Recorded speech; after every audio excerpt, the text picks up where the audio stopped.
Semangat pagi, salam sejahtera untuk kita semua. Shalom, berkah dalam, Om Swastiastu, Namo Buddhaya. Bismillahirrahmanirrahim. Alhamdulillahirabbil alamin. Wa bihi nasta'inu ala umuri dunya waddin. Allahumma shalli wa sallim wa barik ala sayyidina Muhammadin wa ala alihi wa sahbihi ajma'in. Amma ba'd. Yang sama-sama kita hormati tamu-tamu istimewa kita pada kegiatan pagi hari ini. Ketua Dewan Masjid Indonesia Provinsi Jawa Tengah yang dalam kesempatan ini hadir Bapak Dr. Andes Haji Usman Tole MAG, senior kita, sesepuh kita, mentor kita, pembimbing kita.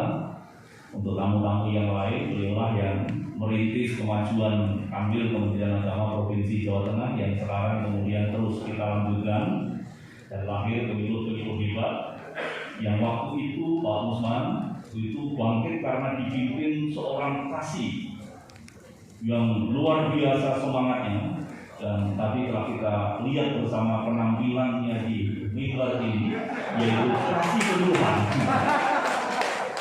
Ini didikan kita semuanya yang menginspirasi kita semuanya, dan apa yang telah Pak Musman didikan kepada kita semuanya membangun semangat kebersamaan ini. Kita merasa hangat karena kehadiran Pak Musman di tengah-tengah kita. Matur Pak. Sebenarnya pagi tadi kami sangat merasa bersalah karena Pak Dr. Andes Haji Ahmad, Ketua DMI Provinsi Jawa Tengah hadir tadi jam 8 tadi. Tapi karena ruangan ini susah diakses, ini yang kita jadi merasa sangat bersalah gitu ya. Sehingga tadi juga saya lihat bapak-bapak para tamu undangan, bapak ibu tamu undangan agak susah juga tadi untuk naik ke tempat ini atau mencapai tempat ini. Saya mohon maaf yang sebesar-besarnya. Kami sedang berusaha, mudah-mudahan akhir tahun ini, mungkin sebelum akhir tahun ini, apakah alatnya yang kita datangkan agar bisa dijangkau atau aula ini yang kita turunkan. Jadi aula ini akan kita pindah ke bawah atau nanti kita datangkan alatnya. Tapi insya Allah semuanya sudah terprogram, panitia sudah terbentuk, anggaran sudah siap, tinggal kemudian kita jalankan. Mohon doa restu.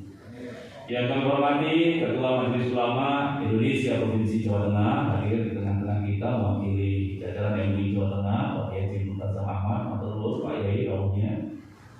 Hadir di tengah-tengah kita pengurus wilayah atau ulama Provinsi Jawa Tengah, Pak Haji M. Sohib, pengurus wilayah Muhammadiyah Provinsi Jawa Tengah, Pak Haji Mujiri, Pak TPK Provinsi Jawa Tengah, Pak Haji Nur Fauzan Ahmad, sahabat-sahabat saya dari Persatuan Penanggulangan Tuberkulosis Indonesia. Kemudian juga hadir Pak Kang Tosim matur nuwun dari Forum Koordinasi Pencegahan Terorisme FKPT. Hadir dari FKUI Provinsi Jawa Tengah, sahabat saya Pak Dr. Iman Fadilah. Hadir juga selamat atas keberhasilan jalur Provinsi Jawa Tengah menyelenggarakan muslim sekaligus memperbarui kepengurusan, dan juga selamat atas telah kita laksanakannya bersama pengukuhan pengurus jalur periode 2022-2025. Saya sengaja untuk mempertemukan kita bersama stakeholder ini dalam kesempatan yang monumental ini, sehingga saya mohon maaf pada teman-teman Pokjalur, juga pada Bapak Ibu sekalian, acara ini sempat tertunda 2 kali. Jadi harusnya hari Selasa yang lalu mundur ke hari Kamis, dan akhirnya kita ketemu di hari Selasa ini. Hari Selasa yang lalu Pak Wakil Menteri Agama Republik Indonesia hadir di Jawa Tengah, dan karena itu maka beberapa kepala kemenang termasuk saya harus menyertai kehadiran beliau. Kita tunda ke hari Kamis. Hari Kamisnya Pak Menteri Agama rawuh di Jawa Tengah, sehingga beberapa kepala kemenang juga termasuk maksud saya harus menyertai kunjungan beliau. Dan alhamdulillah hari ini kita bisa selenggarakan kegiatan bersama ini. Bapak dan Ibu yang saya hormati, yang pertama yang ingin saya sampaikan adalah apresiasi, rasa hormat, penghargaan yang setinggi-tingginya atas hasil capaian kerja para penyuluh se-Jawa Tengah, baik teman-teman penyuluh yang PNS maupun penyuluh yang non-PNS. Tepuk tangan untuk kita semua. Tadi secara umum Pak Hamdani sudah menyampaikan dengan gegap gempita. Dan Pak Hamdani ini dipanggil Pak Musman dan Bapak Ibu semuanya itu menjadi dukun. Jadi ini tadi dulu di mana gitu? Jadi ketika ada persoalan dipanggil ini itu yang banyak memberi solusi Pak Hamdani. Jadi atas keseniornya, wawasannya yang luar biasa. Sehingga ada satu peristiwa yang memilukan di Kanwil ini. Ketika dengan rela atau tidak rela, 43 jabatan struktural di Kanwil ini, baik itu kepala sub bagian maupun kepala seksi, harus hilang atas nama debirokratisasi, atas nama restrukturisasi Kementerian Agama. 43 orang galau. Bukan, 42 orang galau yang tidak cuma seorang, Pak Hamdani. Sehingga ketika saya mendengar 42 orang ini selesai menghadap Pak Hamdani mendapatkan pencerahan, itu saya menyampaikan yang begitulah seharusnya. Memang kita sangat berharap. Tetapi ternyata data ini agak meleset. Nah, ini yang saya tidak mau data-data nanti meleset. Bukan Pak, kami 42 orang ini tidak sedang minta nasihat, tapi kita sedang datang bersama-sama untuk menghibur beliau. Karena beliau tidak sendirian. Ada lebih dari 300 jabatan di pusat sana yang hilang dan ada sekian ribu jabatan se-Indonesia ini yang hilang. Tapi luar biasa, beliau bisa menyelenggarakan kegiatan ini dengan sangat hebat. Tepuk tangan untuk Pak Hamdani. Pak Hamdani, konsep ini bukan dari saya, konsepnya dari Pak Afif. Pak, tolong saya dibalas Pak. Saya sebagai murid nggak berani ya. Balas roasting seniornya. Bapak dan Ibu sahabat semua yang saya hormati, ucapan terima kasih saya dan penghargaan dari Kementerian Agama adalah keberhasilan yang paling terlihat. Di samping juga keberhasilan lain yang tadi disampaikan oleh Pak Hamdani tadi, adalah keberhasilan ketika kita melewati masa sulit Idul Adha. Betapa kita sedang dihadapkan pada posisi dalam tingkat stres yang sangat tinggi, di mana Gosmed memberi target kita tidak boleh ada klaster sholat Id, tidak boleh ada klaster penyembelihan hewan kurban. Sesuatu yang mungkin bagi provinsi lain yang wilayahnya kecil atau daerahnya agak tertutup, mungkin di daerah kepulauan, bukan sesuatu yang berat, tapi bagi Jawa, khususnya Jawa Tengah, tentu ini menjadi problem, menjadi tantangan yang sangat besar. Sehingga kita bisa merasakan bersama betapa dengan semangat kebersamaan, kolaborasinya para penyuluh ini kemudian bisa membawa suasana Idul Adha itu dalam suasana yang produktif dan aman, sehingga sampai selesai pelaksanaan penyelenggaraan Idul Adha, kita tunggu 3 minggu kemudian, alhamdulillah tidak ada di Jawa Tengah ini klaster sholat Id dan klaster penyembelihan hewan kurban. Katolik, saya mohon untuk berkenan berdiri sejenak. Kristen dan Katolik. Betul. Tidak kalah heroiknya betapa kita meskipun tantangannya tidak sebesar Idul Adha kemarin, tetapi tantangan Natal dan Tahun Baru ini juga menjadi PR yang tidak bisa kita anggap ringan, tidak anggap sepele. Di mana kita mengkomunikasikan khususnya dengan umat Kristen, umat Katolik dan masyarakat pada umumnya di saat peringatan Natal, perayaan Natal dan Tahun Baru, kita juga berupaya agar tidak terjadi klaster gereja, tidak terjadi klaster perayaan Natal dan sejenisnya. Dan bersyukur kepada Allah Subhanahu wa taala, Tuhan yang Maha Kuasa, itu target itu tercapai. Di Jawa Tengah tidak ada klaster gereja, tidak ada klaster perayaan ataupun kegiatan-kegiatan Natal dan keagamaan dan tahun baru. Ini kita apresiasi bersama. Dari sekian banyak ini, Bapak dan Ibu, sahabat-sahabat semua, memberikan informasi kepada kita bahwa sesungguhnya kita punya kekuatan yang besar, kita punya potensi yang besar. Kalau kekuatan dan potensi ini kita padukan dan kemudian kita arahkan untuk mensukseskan program-program, khususnya program Kementerian Agama, maka ada optimisme kita semua bahwa program-program itu akan lebih mudah kita capai, bahwa target-target itu akan mudah kita dapatkan manakala kekuatan ini kita kelola dengan baik.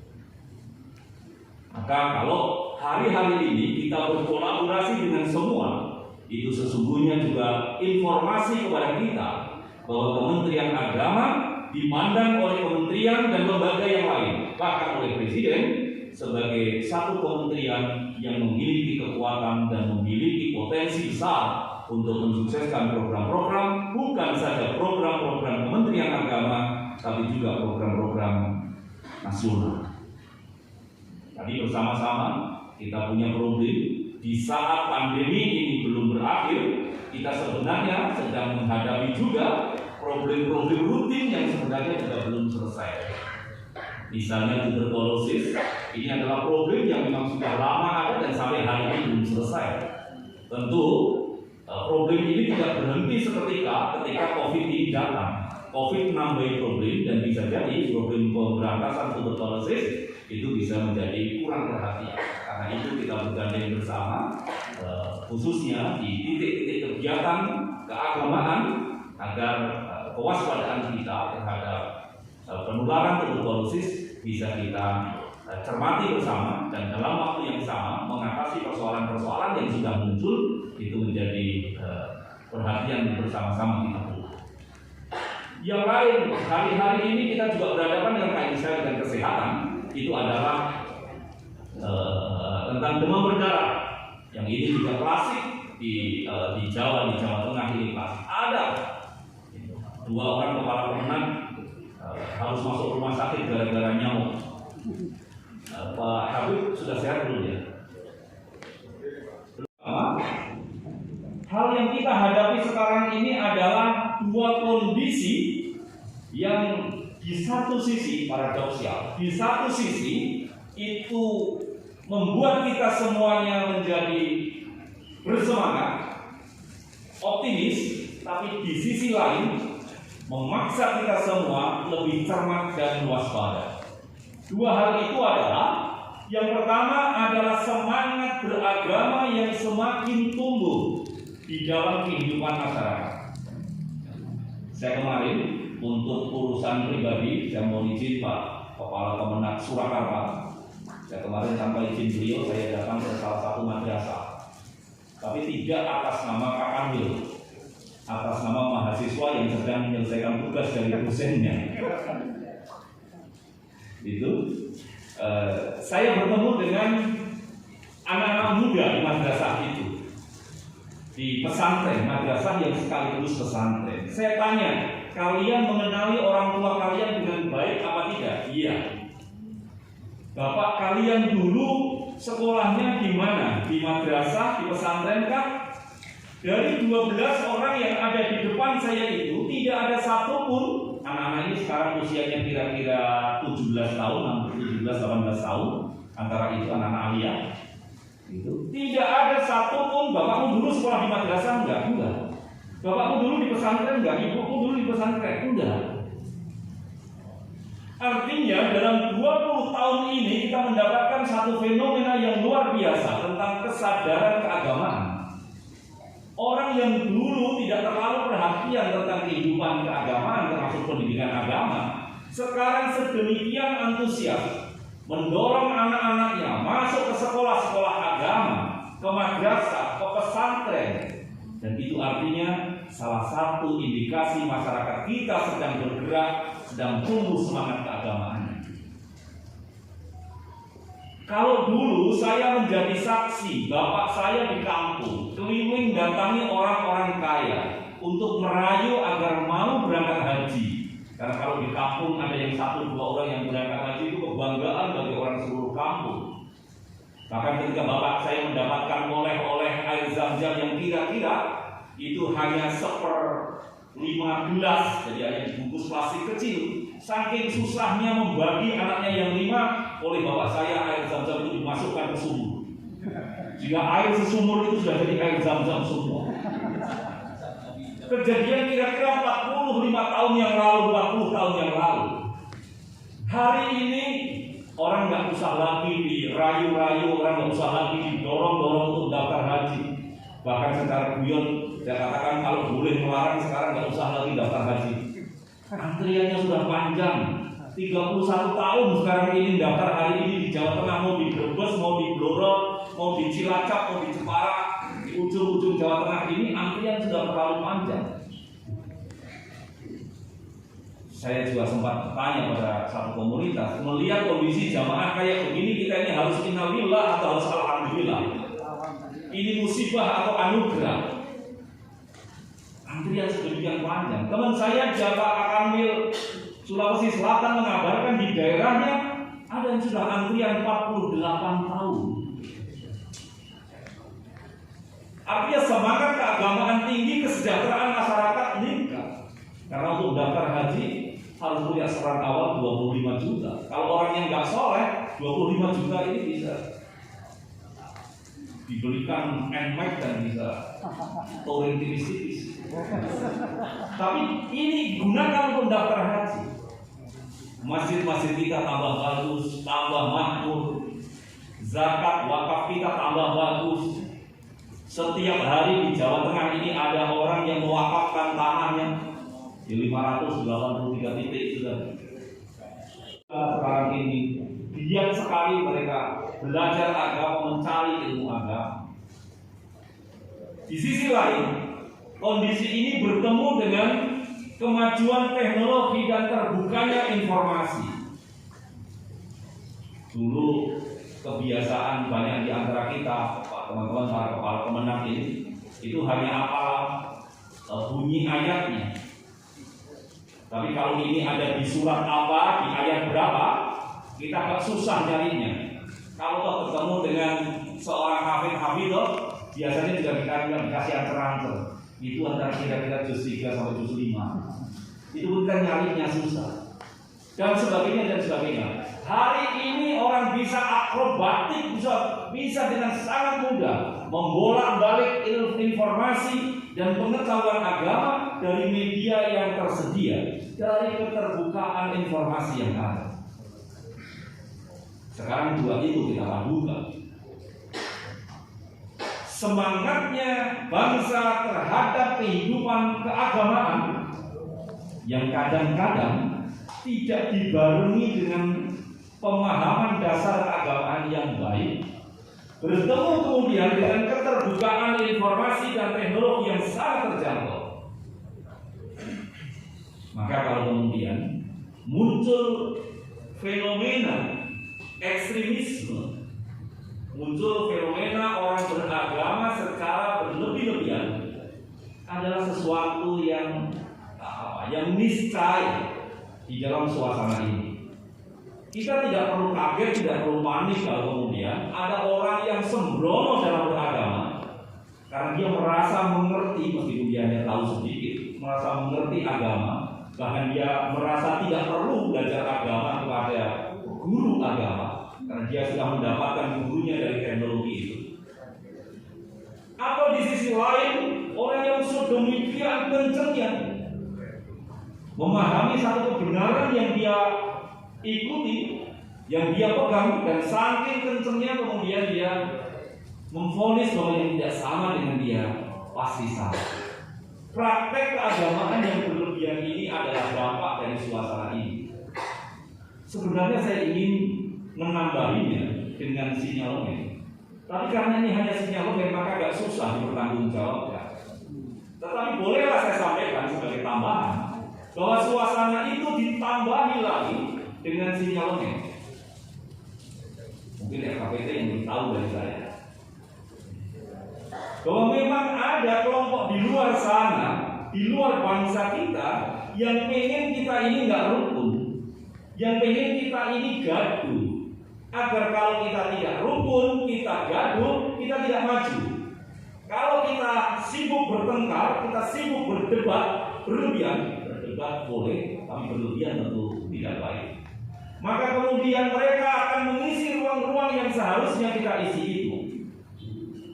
Ruang kemajuan, ruang kepeloporan, ruang kepemimpinan yang mestinya Indonesia akan menertibkan kehidupan dunia yang berdasarkan kemerdekaan dan perdamaian abadi itu menjadi terganggu, terhambat, bahkan terhenti ketika kita berhasil dibuat kita sibuk bertengkar antar teman sendiri, sibuk bertengkar antar saudara sendiri, sibuk bertengkar sesama bangsa. Dan kalau instrumen agama kemudian digunakan, ini bukan sesuatu yang baru. Snowhordonian yang pernah memakai nama Abdul Ghaffar, ini adalah satu contoh di masa lalu betapa orang dengan niat yang tidak baik bisa menggunakan instrumen-instrumen keagamaan untuk memudahkan niat tidak baiknya ini. Merasa miris. Ada orang yang tega menggunakan instrumen agama untuk melakukan kejahatan, kriminal, tindakan tercela. Kita tentu masih ingat puluhan ribu orang Jawa Tengah ini pernah tertipu oleh umroh abal-abal. Kenapa mereka dengan gampangnya menyerahkan duitnya? Karena instrumen yang dipakai adalah kemuliaan umroh itu. Kita tidak mengira orang tega melakukan itu dengan instrumen umroh. Investasi yang konon dibalut dengan nilai-nilai agama. Memang sebagian benar, tapi kita juga mencatat sebagian besar dari itu kemudian bermasalah yang setelah kita telisik ternyata di dalamnya memang dari awal sudah ada niat yang tidak baik. Lembaga-lembaga pendidikan keagamaan yang seharusnya menjadi tempat yang paling aman bagi anak-anak kita, bagi generasi muda kita, menjadi tempat untuk bila orang melakukan perilaku menyimpang dengan berlabel, dengan berkedok, dengan tudung instrumen-instrumen keagamaan. Tentu ini membuat kita miris dengan itu semua. Oleh karena itu, kepada ibu sahabat-sahabat semua yang saya hormati, dari perjalanan saya mengikuti sejak di daerah sampai dengan di Kanwil 1,5 tahun ini, saya melihat posisi penyuluh agama, baik itu penyuluh agama Islam, Kristen, Katolik, Hindu, Buddha, baik itu yang pegawai negeri maupun yang bukan pegawai negeri, memiliki peran yang sangat penting untuk mengelola keniscayaan ini. Keniscayaan dari dampak kemajuan teknologi dan semangat keagamaan yang tidak dilandasi dengan nilai-nilai dasar agama yang baik. Oleh karena itu, maka di kesempatan ini saya minta kepada teman-teman, sahabat-sahabat saya, para kepala kemenang kabupaten kota se-Jawa Tengah ataupun pejabat yang mewakili pada pagi hari ini, untuk kita di tahun 2022 dengan menggunakan momentum salah satu program prioritas Menteri Agama yang merupakan program direct dari Presiden Jokowi, yaitu Tahun Toleransi. Tahun Toleransi ada di tahun 2022 dan kita sekarang sudah ada di tahun 2022. Dalam banyak hal saya sering sampaikan, kita harus mengambil tanggung jawab posisi Jawa Tengah di tingkat nasional.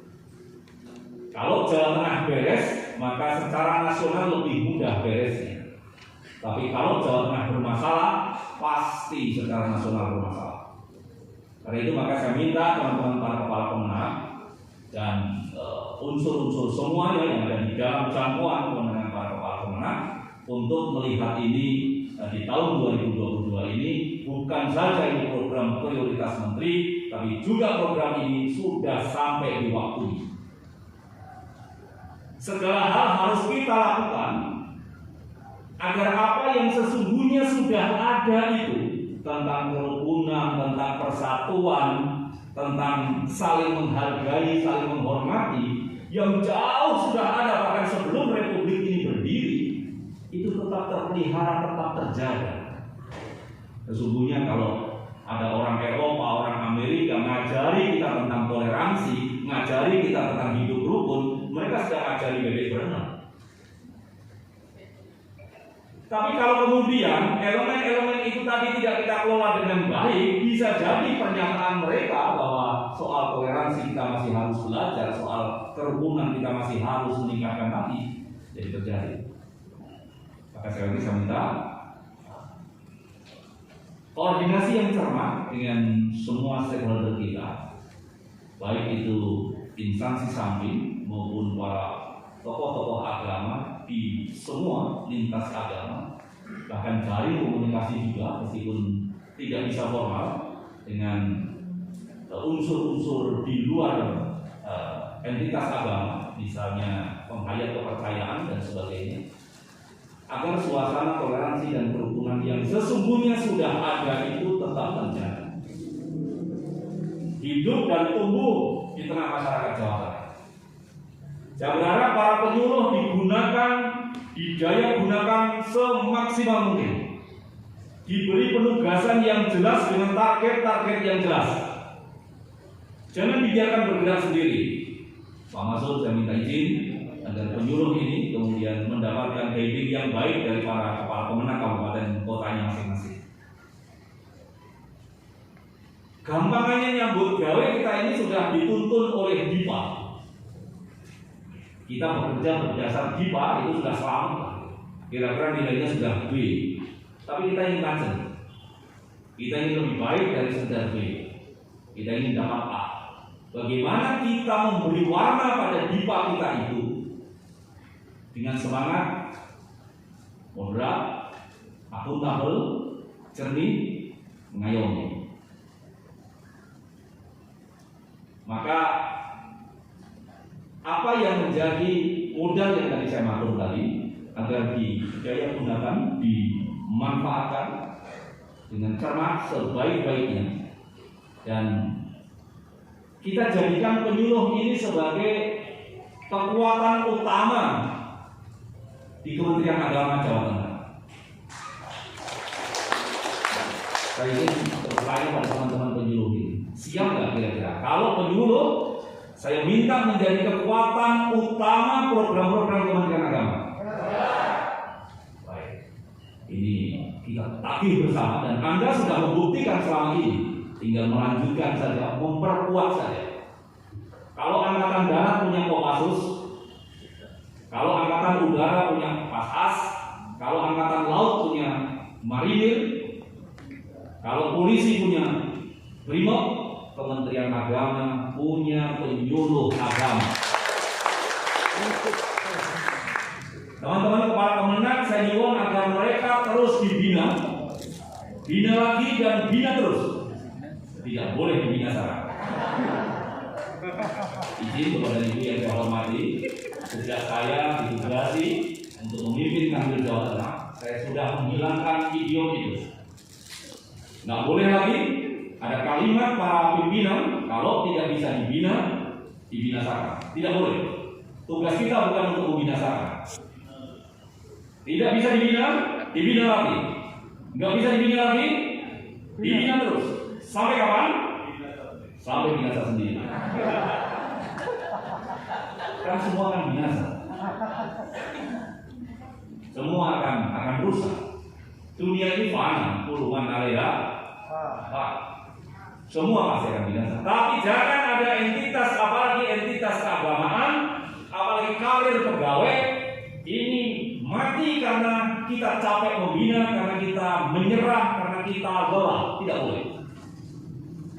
Misi kita saya sudah atur ketika pada saat pelatihan para pejabat yang mungkin teman-teman penyuluh tidak ikuti itu, tidak bisa mengikuti secara langsung. Salah satu yang dipesankan, mohon izin saya agak primordial, yang dipesankan oleh bapak saya tahun 96 ketika saya mendapatkan jabatan pertama kali di Kementerian Agama sebagai Kasubsi. Saya matur pada bapak saya, nyuwun pangestu Pak, kula sakniki kasupsi kepala subseksi. Kula wis distabil, berada piro setunggal. Yang kemudian jabatan kasupsi KU ini hilang di tahun 2003. 2003. Di tahun 2003. Bapak saya yang bilang iring-iringan tembang gundul pacu. Ini saya nggak tahu nih yang kesekian belas kali saya sampaikan di hadapan teman-teman para kepala pemenang. Gundul kepala itu ya bisa kepala bidang, kepala pemenang, ya bisa kepala kanil. Gundul, papa, ojo, sidik, tablik, amanah, fatwa. Ini prophet mission, misi kenabian. Kalau Nabi marah, kalau Nabi jengkel, kalau Nabi nuruti kewenangannya, keistimewaannya. Kalau kita mau bahasakan di bahasa para pejabat, ya apa yang terjadi pada saat beliau hijrah ke Taif menjadi pelajaran yang sangat berharga bagi kita sekalian. Betapa dibina lagi, dibina terus. Itu ngayomi. Bukan berarti kita akan melindungi yang salah. Saya sering sampaikan, para penyuluh dan semua keluarga besar Kementerian Agama harus berani berinovasi.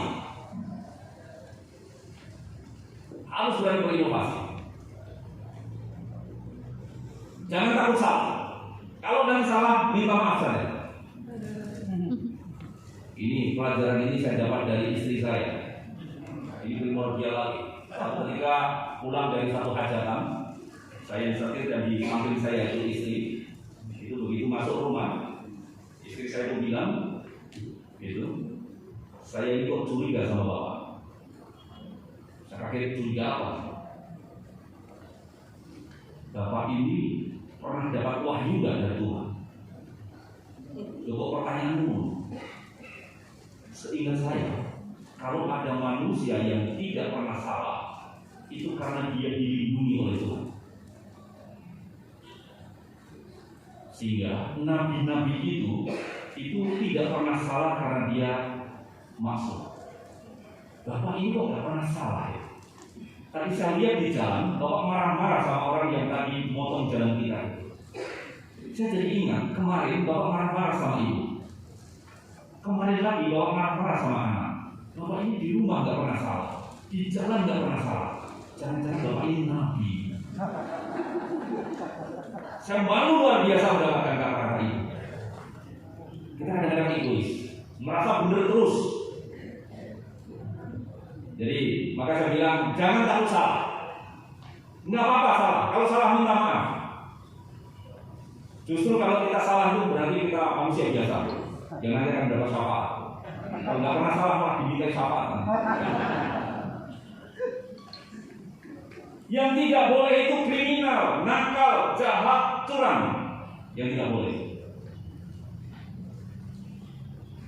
Maka saya minta nanti jabatan-jabatan yang ada harus hadir untuk menyemangati, untuk menggairahkan, untuk membuka wawasan-wawasan baru, terobosan-terobosan yang oleh Pak Menteri disampaikan, oleh Pak Presiden disampaikan. Kita tidak cukup hanya berlari kencang, tapi kita harus melompat. Ojo gunglelengan. Kalau kita gunglelengan waktu berlimpah, kue kesejahteraan itu yang harus kita hantarkan ke tengah masyarakat itu bisa berantakan karena arogansi kita. Jadi guyon-guyon antara staf dengan kabin boleh. Kadang-kadang roasting kabin boleh. Karena saya yakin tidak akan kebablasan.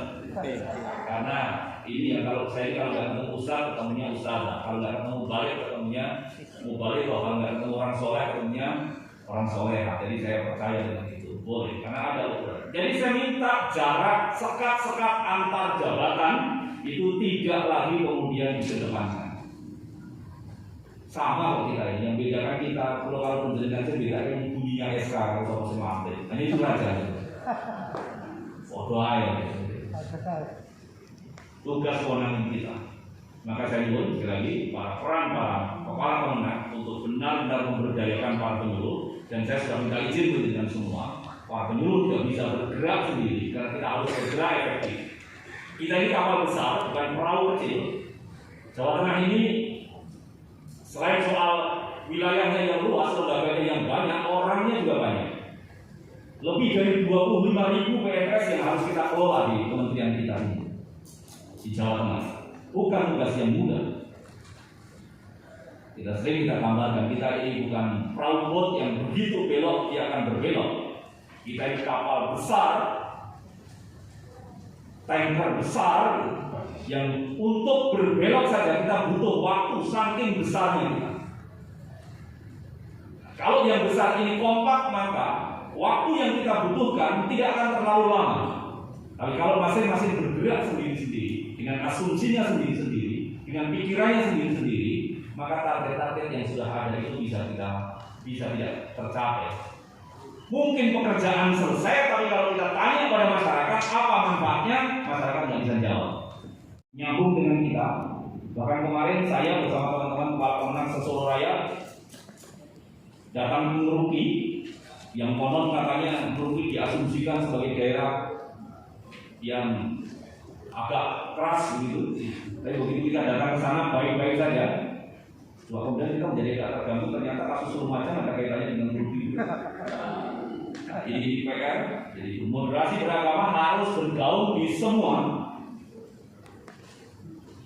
Pak Kepala Kemenang Pekalongan Kabupaten, ya Pak Kasih Nanti jadi radio batik Pekalongan.